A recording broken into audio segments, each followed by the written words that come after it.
चंद दिन पहले हमने यौम तकबीर मनाया। उस पे शेख रशीद ने किसी तकरीब में या किसी प्रेस कॉन्फ्रेंस में बात करते हुए क्रेडिट लेने की कोशिश की। शेख रशीद के बयान पे राणे बांदरी का रद्द-ए-अमल भी आया। राणे बांदरी ने कहा कि शेख रशीद तो धमाकों के डर से मुल्क से भाग गया था। ये तो मैंने भी सुना हुआ, बिल्कुल शेख रशीद ने मुंह से कहा था कि जब धमाके करने का टाइम आया मैं मुल्क से भाग गया था। मैंने ये सुना, मेरे को लगता है ऐसा। लेकिन मैं आज बात ना धमाकों पे करनी ना शेख रशीद पे करनी, मैंने बात करनी राणे बांदरी पे। अजीज हमवतनों, कुछ अर्सा पहले राणा बांदरी 21 किलोग्राम हीरोइन के साथ एंटी नार्कोटिक्स फोर्स ने पकड़ा। उस पर बड़े प्रोग्राम हुए। शहरियार अफरीदी साहब ने उस पर प्रोग्राम किए, जो हमारे हेड ऑफ द डिपार्टमेंट है एंटी नार्कोटिक्स फोर्स के, आर्मी के अफसरान हैं, उन्होंने भी बड़े प्रोग्राम किए।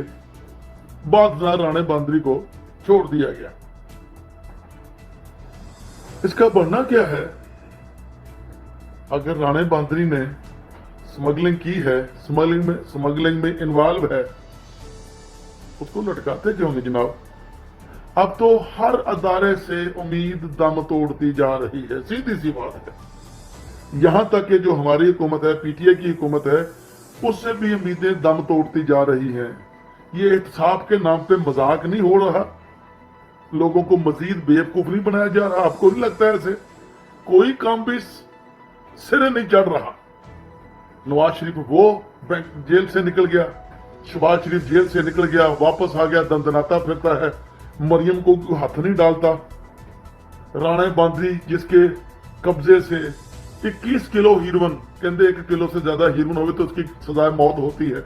21 किलो हीरोइन, या तो एंटी नार्कोटिक्स फोर्स झूठ बोलती है, शहरियार अफरीदी झूठ बोलता है। अगर वाकई में राणे के कब्जे से 21 किलो हीरोइन बरामद हुई है तो उसको लटकाते क्यों नहीं? अब तो हर चीजें ना हर तरफ से नाउमीदी सी नजर आ रही है। एहतसाब के नाम पे मजाक हो रहा है, कोई चीज पाया तकमीर तक नहीं पहुंच रही। यार, एक क्रिमिनल बंदा कैसे टीवी मीडिया पे आके बातें करता है?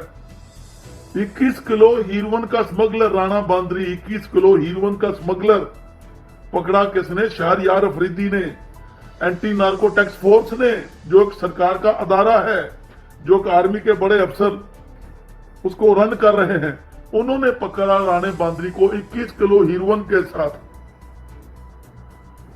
कुछ नहीं निकला, कुछ नजर नहीं आ रहा।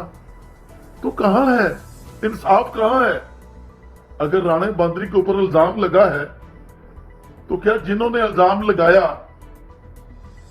जिसने भी अदारे ने लगाया, जिसने भी, क्या उसको इबरत का निशान नहीं बनाना चाहिए? सिंपल सी बात है। अगर एंटी नार्कोटिक्स फोर्स के अफसरों ने, शहरियार अफरीदी ने राणे बांदरी पे झूठा इल्जाम लगाया, उसकी गाड़ी से 21 किलो या 19 किलो हीरोइन नहीं निकली, क्या उनको सजा नहीं मिलनी चाहिए? एक इतने बड़े शरीफ और नफ्स बंदे के ऊपर 21 किलो हीरोइन की स्मगलिंग का इल्जाम लगाया, लेकिन उनको कोई इबरत का निशान नहीं बनाया। अगर वाकई 21 किलो हीरोइन निकली है, राणे बांदरी की गाड़ी से बरामद हुई है, फिर राणे बांदरी को इबरत का निशान क्यों नहीं बनाया? वो इंसाफ कहां है यार? यहां कोई इंसाफ करेगा या नहीं करेगा? मुझे तो लगता है ये सब एक है। यकीन करो जी हमतरा, मुझे जो नजर आ रहा है ना, मुझे लगता है ये सब एक है।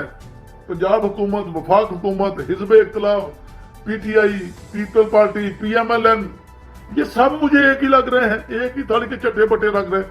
कुछ मुझे सुधरता नजर नहीं आ रहा। राणे बांदरी वाले केस ले लो यार। अब पीटीआई की हुकूमत आगे जनाब दूसरा साल है जी, ठीक है, आई सपोर्ट इमरान खान साहब, लेकिन मुझे सवाल करने का हक है। 2014 में मॉडल टाउन में जून में 14 बंदे कत्ल हुए, उसका कोई हिसाब नहीं हुआ। पीटीआई की गवर्नमेंट के दौरान सानहा साहिवाल होता है, वो भी छूट गए, कोई पूछने वाला नहीं। राणा बांदरी पीटीआई की हुकूमत में पकड़ा गया 21 किलो हीरोइन के साथ। वो जो पाकिस्तान का बहुत मुस्तनद मोतबर अदारा है, एंटी नार्कोटिक्स फोर्स, उसके अफसरों ने पकड़ा, वो दंदनाता फिरता है। ओ यार, तुझे सानू कैसे चक्कर च पाया? मुझे तो लगता है ये सब एक है। अब जो नजर आ रहा है सरफेस पे, उससे तो यही नतीजा किया जा सकता है, भाई ये सब मिले हुए हैं, हमें बेवकूफ बनाया जा रहा है। तगड़ा बंदा जिथे भी आ, हुकूमती जमात च या हिजब इख्तिलाफ का, वो सब एक है। तगड़ा बंदा हुकूमती जमात का बंदा है या हिजब इख्तिलाफ का बंदा है, वो सब एक है। माड़ा बंदा भावें हुकूमती जमात का है भावें किसी हिजब इख्तिलाफ का है, ओदी कोई पूछताछ नहीं। कोई पूछने वाला है, वो कुछ जवाब देने वाला है, मुझे जवाब दे दो यार इस चीज का। अगर राणे बांदरी के कब्जे से 21 किलो हीरोइन निकली है तो टंगते क्यों नहीं? अगर झूठा इल्जाम है तो शाहजहां अफरीदी या नार्कोटिक्स वाले इस्तीफे दे के मगरों ले क्यों नहीं जाते? और कुछ तो हमें दिखाओ, कौन सी मसलियत है? कितना इंतजार करो? कहते delaying injustice murder of justice. लेकिन यहां राणा झूठा है और बाकी सारे अदारे बेबस हैं। राणा बिल्कुल झूठा है, जो मैंने ऑब्जर्व किया। राणा झूठा है, वो स्मगलिंग के मटेरियल के साथ पकड़ा गया, अदारे बेबस हैं। बस ये मेरे नतीजा किया है, होना कुछ नहीं इतने। इतने तो इंट कैंकना पत्थरों के अजाब का इंतजार है पाकिस्तानी, बस ये इंतजार है मुझे। और अदारे उदूरे खत्म, कुछ नहीं होना किसी से। मैं नाउमीद नहीं हूं, अल्लाह से उम्मीद है। ईंट कैंकरों, पत्थरों का अजाब, पत्थरों की बारिश, उल्टे बड़े पत्थर 5-5 टन दे।